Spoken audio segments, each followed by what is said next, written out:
Okay, here we go. Dr. John Price is not going to be joining us today. So, and I'm kind of in this weird mood. Like ordinarily, I just go, whatever. Um, geez, we just do this for fun, right? I can imagine the pressures that, you know, a PhD in folklore has, the responsibilities alone. So I get that this is a giant luxury. So no shade to John, right? Not from me and not from you. Here's the thing. I said I'm in a weird mood because I'm kind of going to go for this. I've been watching those based on true life stories. That stuff on Hulu. They're fascinating to me. Hey, did you ever wonder how iron was made? Here's a thing starring Josh Gad. So I like those, and there was one about the GameSpot thing, and it started with a guy talking in his podcast, just like this, and I was like, dude, you have instantly got me on your side in a narrative, because this is like if I was a cop watching a cop show where a cop was doing everything right, I'd be like, this is a very familiar thing to me. Excellent. Nice work on your verisimilitude, everybody. Anyway, so I got in this weird mood about Star Trek because if anybody gives one crap, what me and John and Hector and Rick and, my kid, Chris Sagasag and, Philo and Philo, I don't even know how I'm supposed to pronounce that. Everybody who checks in, Tim Connolly doing our music, goddamn. If anybody cares, they already know what I think about Discovery. But I personally entered this area where I feel like I'm Colonel Kurtz in Apocalypse Now.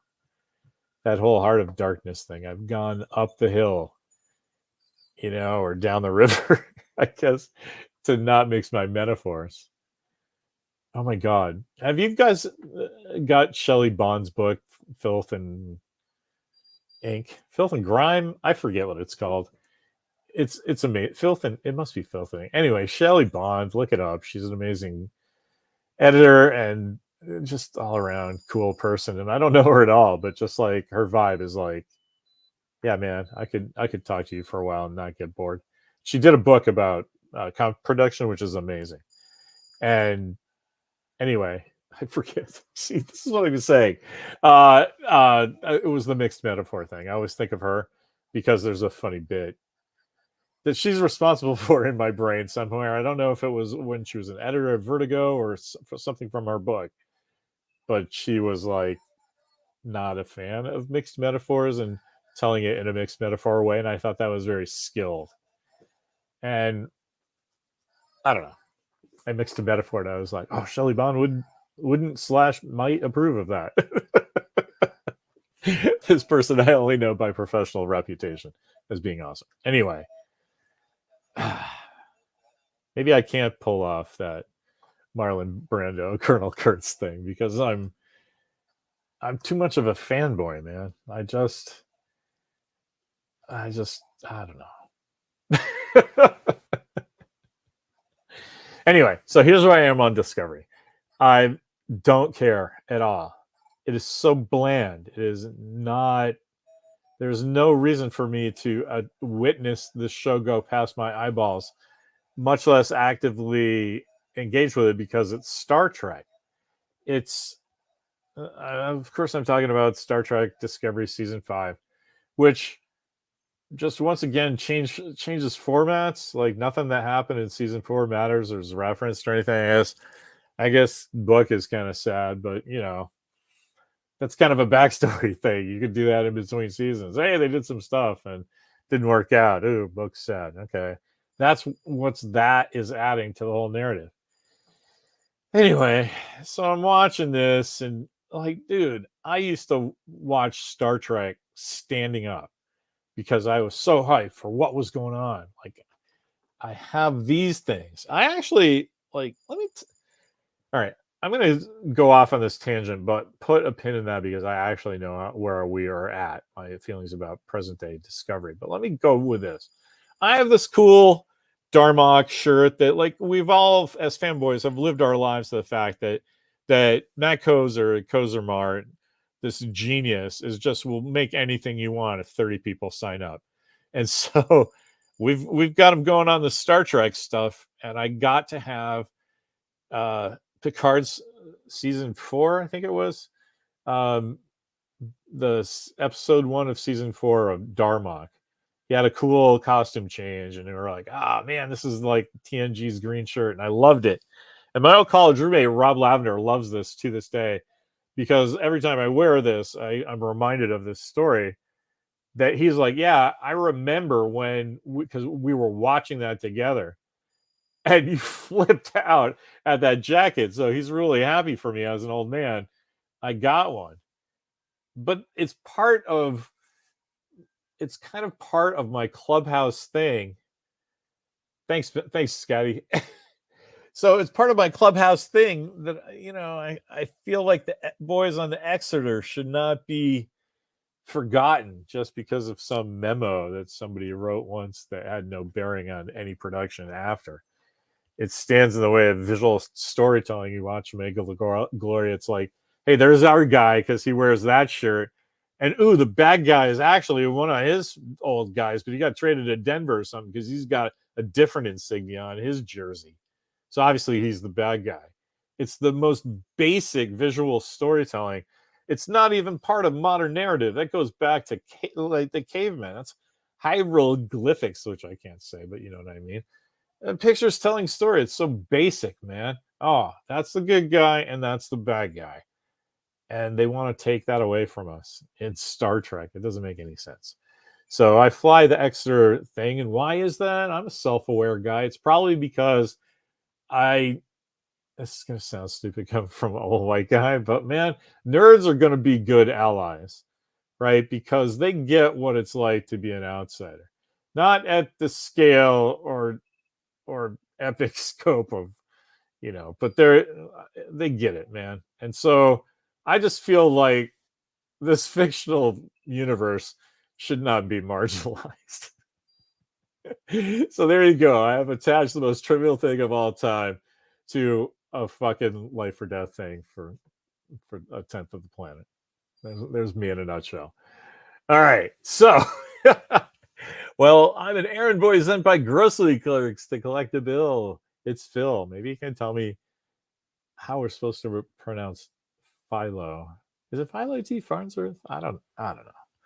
Anyway, so that's where I am on Star Trek. It has like a really deep embedded thing in my soul that somehow like marginalized folks shouldn't be just put to the side because it's inconvenient or somebody wrote a memo. I just it's stupid, but it's the principle. And so, okay, long eye, excellent. So it's stupid, but it's the principle. So I'm really focused on that for some reason. Anyway, so and this kind of fixation is not atypical for Star Trek fans. There's guys that can talk about this for the Type 2 phaser hero mid-grade communicator. You know what I mean? I mean, I can speak the language, but I don't know it like they know it. I know the narrative pretty good. Except for "And the Children Shall Lead." Give me a Starfleet Admiral fuck you to that episode. Scaring the shit out of me when I was 7. Look, guys, I told you, this is going to be weird, rambling to myself. But I'm going to Rachel Maddow it. I'm going to bring it around. And anyway, a guy that Star Trek means so much to, and I'm not alone. There are millions of people who feel this way about different aspects of Star Trek. Have to watch their flagship thing that brings Star Trek back and episodic TV in this creaky ass homemade thing, bastard Frankenstein thing that doesn't work on their platform, and they're trying to launch it on the network at the same time, and they're not confident in the story. So the first 2 episodes don't really matter at all because they go into a second pilot on episode 3, and you guys know. Like John and I hashed this out at the time that you could see it just by reading the press, which we shouldn't have known anything about. These guys couldn't keep their mouths shut, just blabbing about this horror show of a production, and it's creaked along for 5 years. And so I'm one of these guys that, like, I will ride your crazy ass into the sun, but with you, but I realize that it has to be in service of something nutty. Like, somebody has chosen a ridiculous thing, and this thing is going to be on for 8 episodes, but they paid for 3 of them by selling teeth or something. You know what I mean? They believe in that so much. I will be the star of their fan club, man. And but that kind of passion is absent from present day Kirkman. Sorry, wow, what an insult. Kurtzman, guitar stealing Kurtzman. He just doesn't get Star Trek, man. And people who think of it as their secular religion, which is basically what it is, man, it's a cult. Like, let's just admit it what it is. It's a super beneficial cult, right? It's a cult of library nerds and, AV guys and theater kids that didn't really go anywhere. And I get it, because I'm one of those guys too, man. That's why I know. But from the inside, you know who isn't? The guy in charge of our religion. It's insane that the current rights holders do not understand that they are stewards of this thing that's bigger than them, right? And I have a little insight into this because, coming through comics, the publisher of DC at the time, this guy Paul Levitz, who could not have been more generous with his time. It's like, I always likened him to sort of Abraham Lincoln, in the only sense that Abe had, like, office hours. So if you had a beef that you thought the president needed to hear, he would schedule a meeting with you. And I thought that was bananas awesome. And there'd be a little line, but you know what? If you were fucking pissed about some guy's farm down the way and no one is listening to you, at least you'll get a fair shake from the leader of the government, right? If you wanted to stand in line. I think that's so cool. So I kind of looked at Paul Levitz that way, because if you had a question that was, significant and he could answer, he would do it. And it's like the publisher of DC Comics.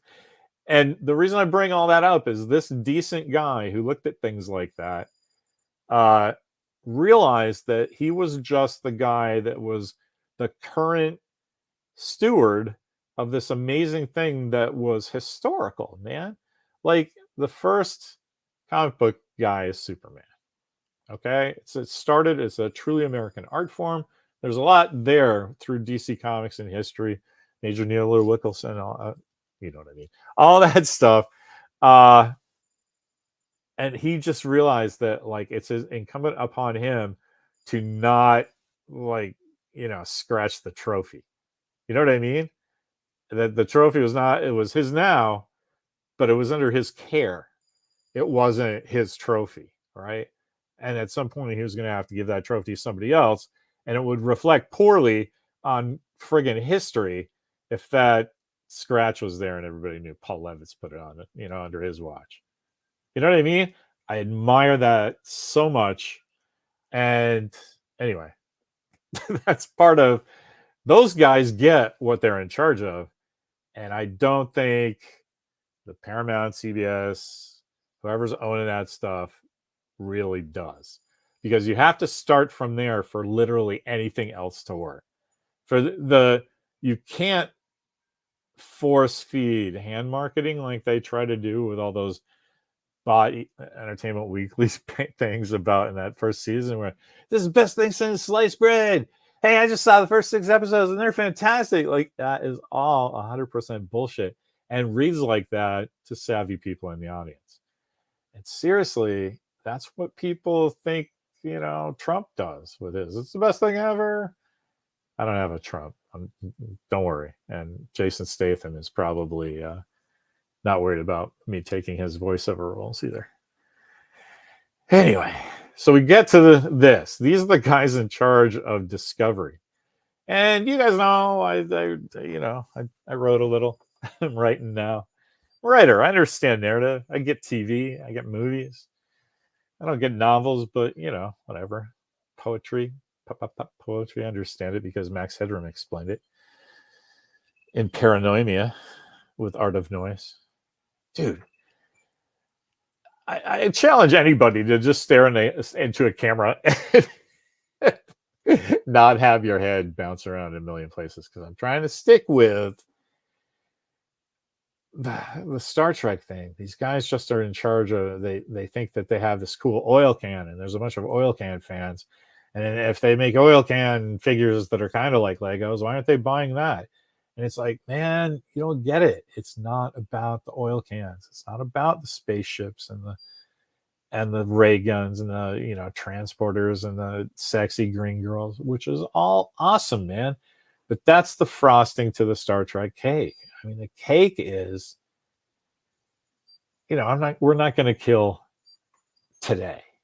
That's like the entire, every episode has a Shakespearean level soliloquy about the moral they're trying to,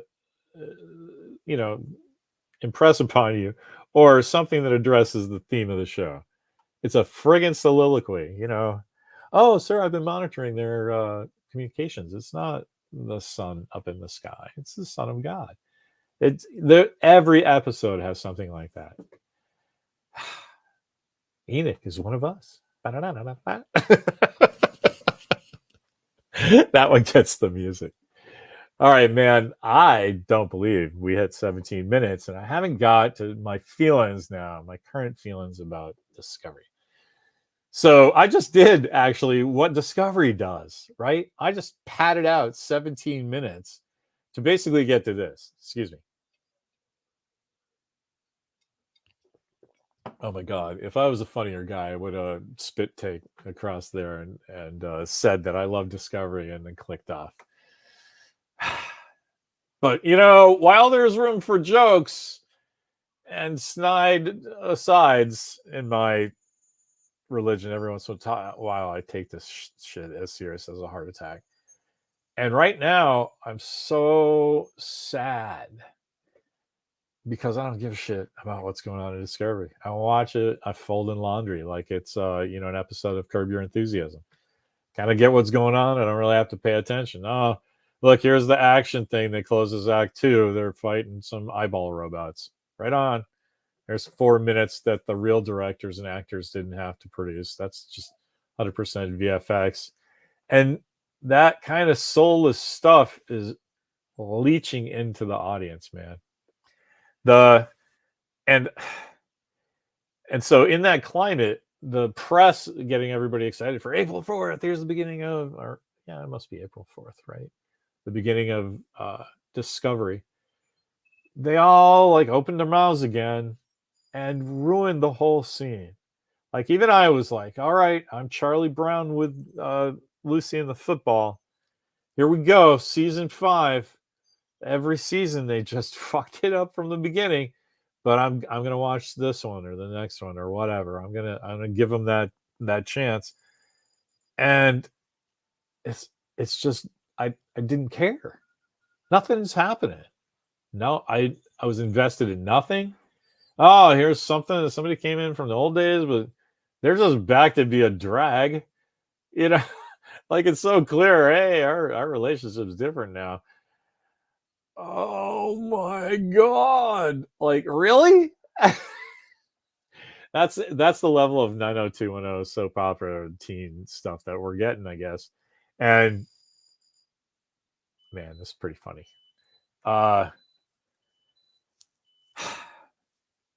So that's what they're giving us, man. Kurtzman. They're going to do this with Starfleet Academy, a show no one's asking for. I just don't understand why even previous iterations of Star Trek that I didn't enjoy as much as the original series were still identifiably Star Trek, and they still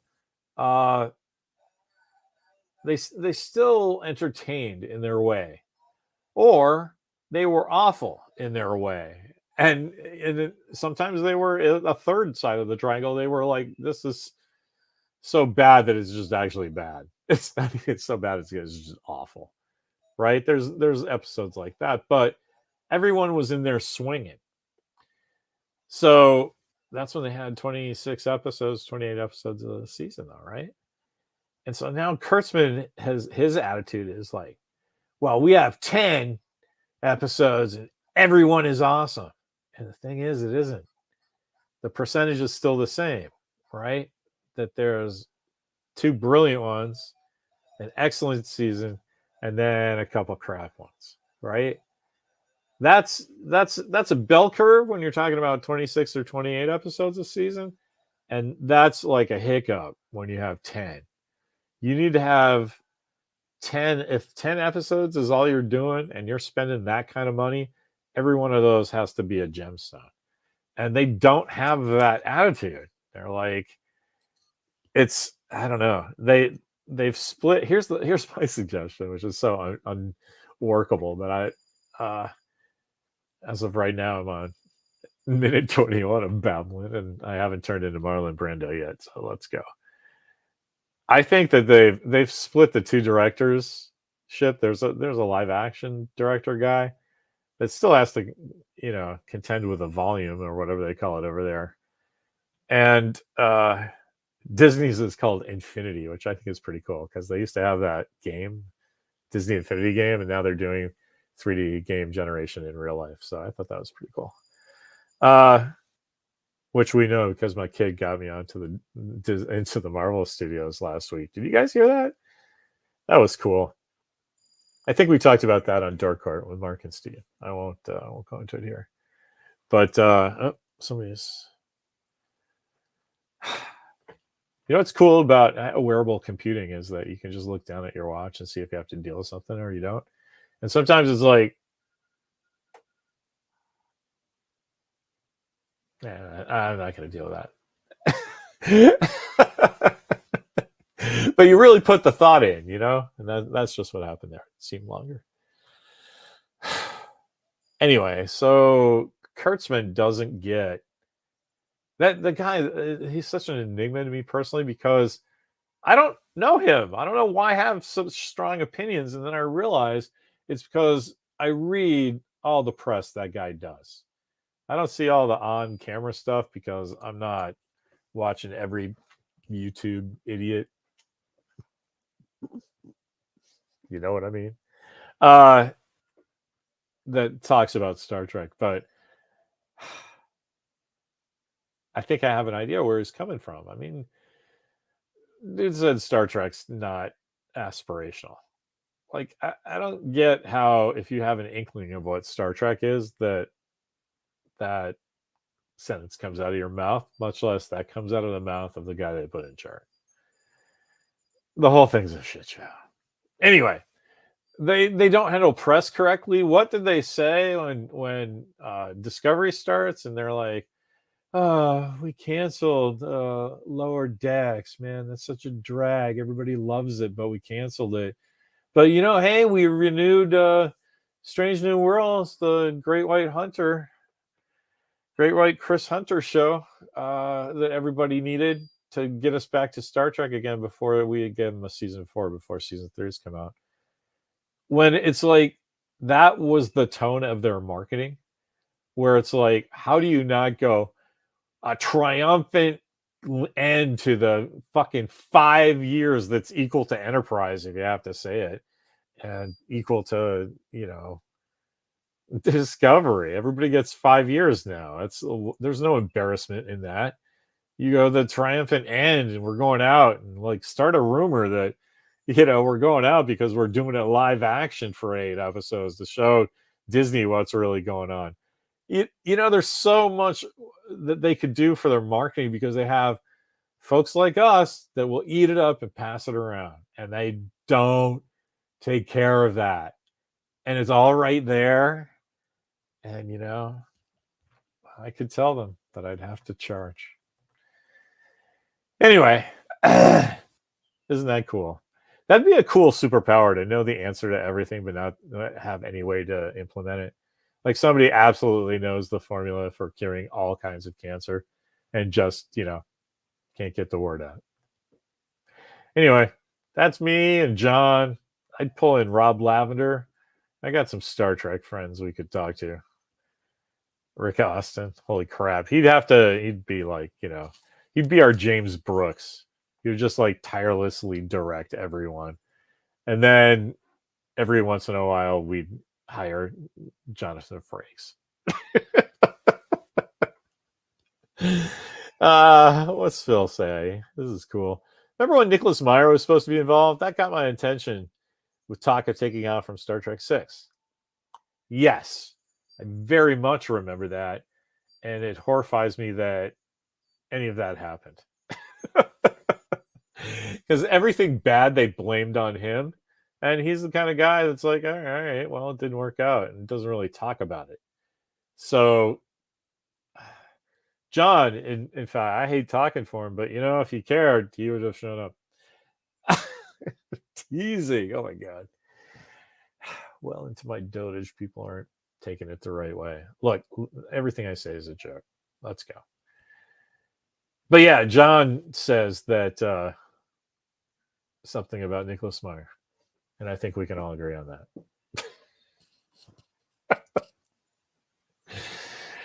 Anyway, that was hilarious. You know what I should do? I should check Facebook and see if anybody has checked in. I did this crazy plea for help to see if anybody wanted me to get in. Eugene is pretty funny. Let's see. Maybe Hector. He's office bound, he says. Eugene says, I don't like Star Trek enough to watch shit that John Price hates. Yeah. That's it. But that's kind of where I'm at. They have worked. Kurtzman's regime has worked because Mike McMahon is exempt from this. I'm well on record of saying Lower Decks is the best Star Trek in 30 years. And Strange New Worlds, I think is a strong B. I give it a B plus most times, which you're not getting better than that across 10 episodes. Nice work, everybody. And man, that's better than most Star Trek seasons right there. So, that's an achievement. But this other crap, man, it's just they never explained who those people were, what they wanted, and why they were doing it. And then they didn't know because then they changed the answers to any of those questions the next season. So they were directionless. Anyway, so it's not that. It's the modern Star Trek guys that deserve my ire. And I honestly don't get why I did see a piece I was reading today, so I'm like, what? I can't get stirred up about this because it's just sad. And I thought, well, that's my theme then, right? It's like I used to have this intense passion for it. And then I had intense dislike for it. What are they doing to my religion? And now I don't care. I watch episodes while I'm folding laundry. And that's such a damning thing. I wouldn't imagine whatever you do for your job, right? It's awesome when people love it and think you're doing great. It's a drag when they don't, but it helps you improve or get another job, which is an improvement. But, it's not bad sometimes when you get shit on. That tells you one thing as well. It's the middle where you just sit there and slave and nobody cares one way or the other and you don't get a raise but you can't find another gig in this. That's the fucking lame bit. And that's Star Trek Discovery right now. And I can't think as talent, man, as creative, as somebody who's doing something for other people in an audience to enjoy in some way. I can't think of anything worse. I just can't. And it's not just me who thinks this. And I was reading that press, and Kurtzman goes, "Yeah, we've heard the criticisms," and it's like, and yet you don't address them. You keep kind of shoving the non-Star Trek stuff at us, and refuse to put any Star Trek in it. And when some Star Trek gets in it, I was talking about this. I'll say this out loud in public too. Alan McElroy is a co-executive producer in this season, I think. Man, that guy can write. I love his work. He's a cool guy. He understands Star Trek. He understands astronauts in trouble because he took a swing at optioning it and seeing what was going on there.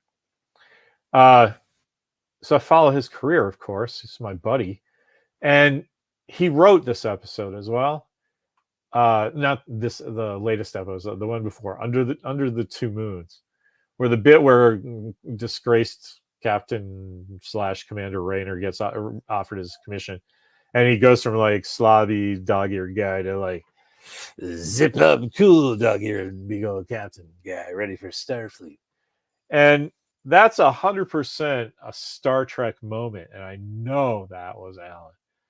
But it's also a TV show, right? Because you can write that all day long, and the actor can bleed it on the stage. But that Rayner guy, I like once again, I hope they do something with that guy and don't kill him like they killed Rios, because they're writing a Star Trek character now. I just wish he dressed like he was in Starfleet and not, a bellhop at the Waldorf Astoria. Anyway, are we getting a Muppet episode of Strange New Worlds? Wow, I don't know.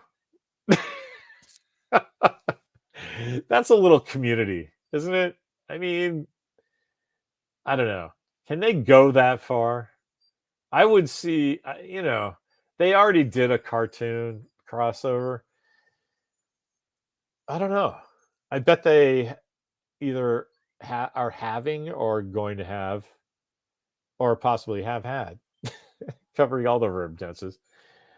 I don't know if I did past participle. Did I? I don't know. Meetings about that. The Muppet episode of Star Trek. There's somebody on Facebook. I get ads for that. Somebody does like a Avenue Q sort of, not Avenue Q. Is it? What's that satirical Avenue something Muppet-esque political thing in England? Somebody does a Star Trek version of that. I get ad for it.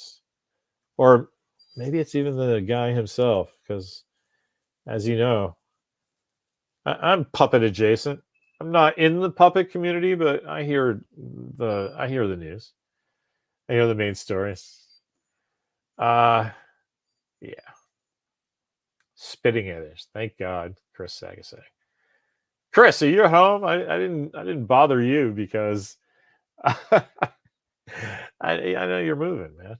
I was like, hey, do you want to talk? It was like, no, is it more funny?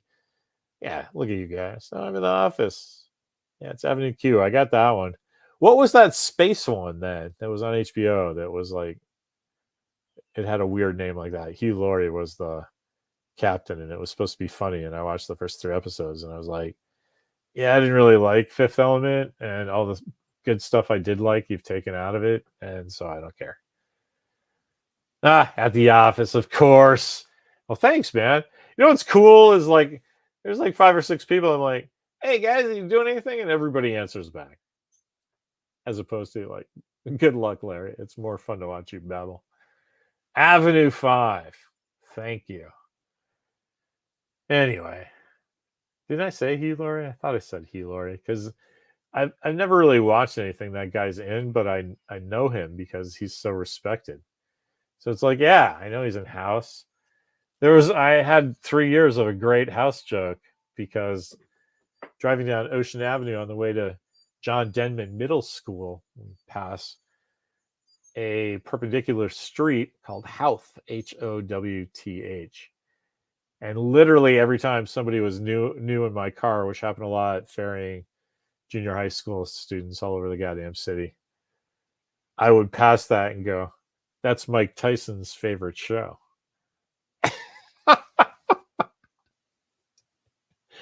Howth. So that always got a laugh.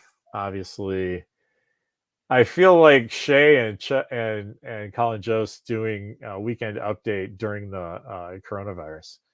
Like, they know they're funny, and so they laugh, and they give you about the approximate time ready enough to laugh, and then they launch into their next thing. I feel like that needs more Hector. This is the Bill Burriest episode ever. It is just like on the shaved pate alone. Also, speaking of that, We got to get some hits for Nancy Sen and her comedy. Uh, I think she's funny. Her latest one, it starts off when they introduce her, they say blah blah blah. I don't really hear it because, of course, it's in a club recording. It's like, my friend is on stage. Let's hope for the best. So the announcer goes, blah blah blah, Nancy fucking Sen, ladies and gentlemen. And I was like, really doesn't matter what comes before that. That's all you need when somebody's bringing you to the stage. First name, fucking surname, right? Christian name. They still say that? Christian name? I don't know. She needs to post more stuff. I agree. Whatever she's doing, she should just put on the back burner and just follow fish around or something and just open for them. And during the sound check. Just anywhere there's a mic that's on, she should be talking about the stuff she talks about. What's really funny is I can't. It's you're watching greatness form, right? She's the sand in the fucking oyster right now, man. But you see it coming, like, so I can't go. Oh, she's the comedian that has this particular thing. She's the like, Joey Diaz. You can count on some cocaine story, right? Some cocaine anecdote. It's told in the most hilarious way possible. So, but she's finding her voice. That's the coolest bit when I find talent. When I find talent, like, that was a publisher thing to say, but when I run across something creative, somebody doing their thing, and they're nailing it, I get more joy if it's like at the beginning of their career, because of what I was talking about before. The guy knows how to cure cancer, right, but can't get it out there. There's somebody who's doing like the best and nobody knows yet, and like, it's cool when you and your friends, because you tell your friends immediately, are in on it. And that used to happen all the time in comics. Like we all discovered Matt Wagner together from Kimiko Primer, right? It's like he didn't know how to draw yet, and we were like, nope, that guy, he's not letting it get in the way that he can't really draw yet. So we're gonna spot him this one and stick around until he gets awesome. And now he's Matt Wagner, and he has a kid who's Brendan Wagner. It's like he doubled down on awesome. All right, this is kind of nerd going down the river, isn't it? You can see the diamonds peeking out of the piles of coal with fun sponge. All right, that's some heavy Thunderdome action response there, Hector. Back in the old days, we used to mix it up. That was pretty funny. Fun sponge. Yeah, it's not even like diamonds from coal. It's like, no, they're uncut diamonds, man. They don't need to be tempered yet. She's gone. I'm giving her more credit. She's gone through some heat. She knows that joke about the guy pissing under her door in Alston Brighton or wherever. That's like right there, man. She has, like, right now, she's got a professional 10 minutes, I think, just from shit I've seen. And who knows what she's working on that's perfect and she doesn't know yet. Like the gay guy took her to the gay bar and she didn't realize on a date, whatever that story was. That's fucking hilarious. I can't even remember it clearly because it's so goddamn funny.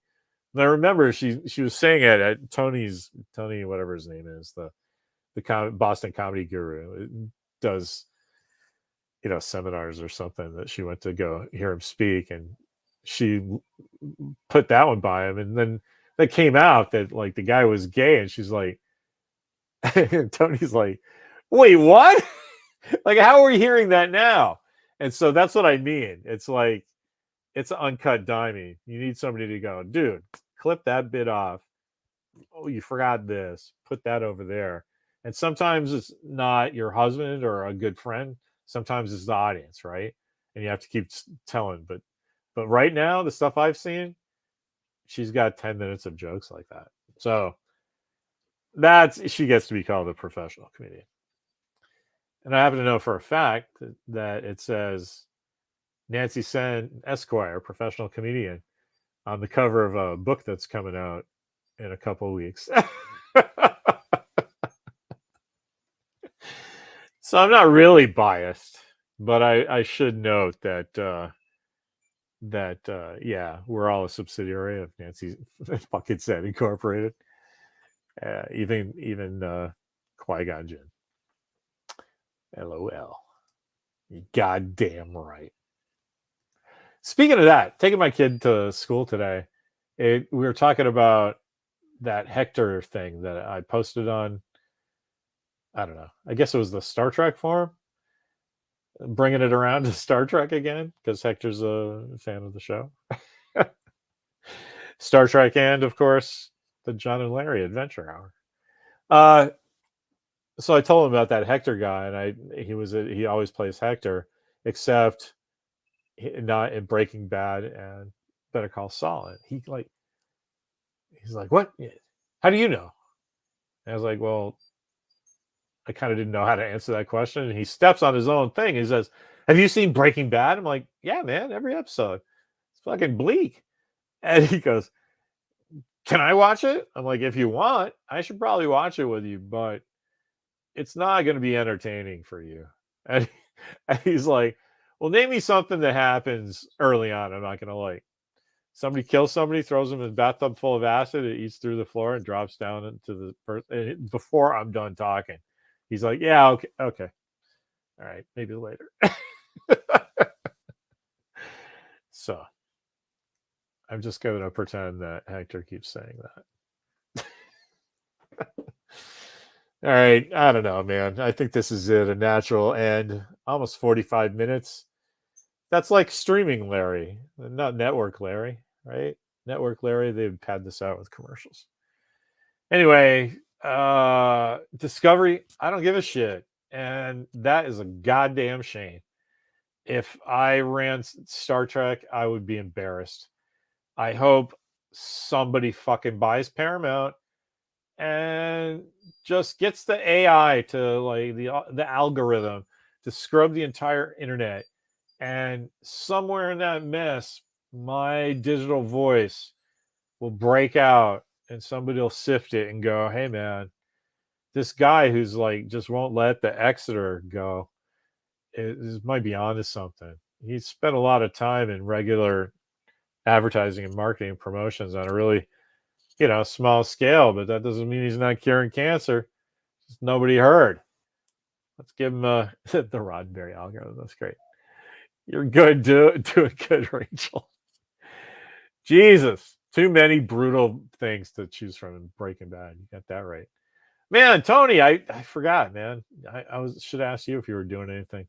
East Coast time is really weird, man. It's like 6:00, so I just figured people are eating dinner, and who cares? Anyway, I don't. Yeah. Anyway, thanks. I guess that's it. I don't get it. It's such an easy fix.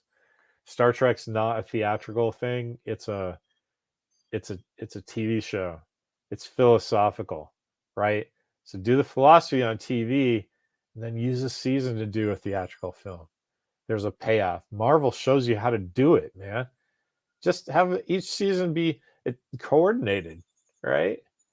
And let somebody have a vision for it, right? Not just like this, let's do our storytelling by committee.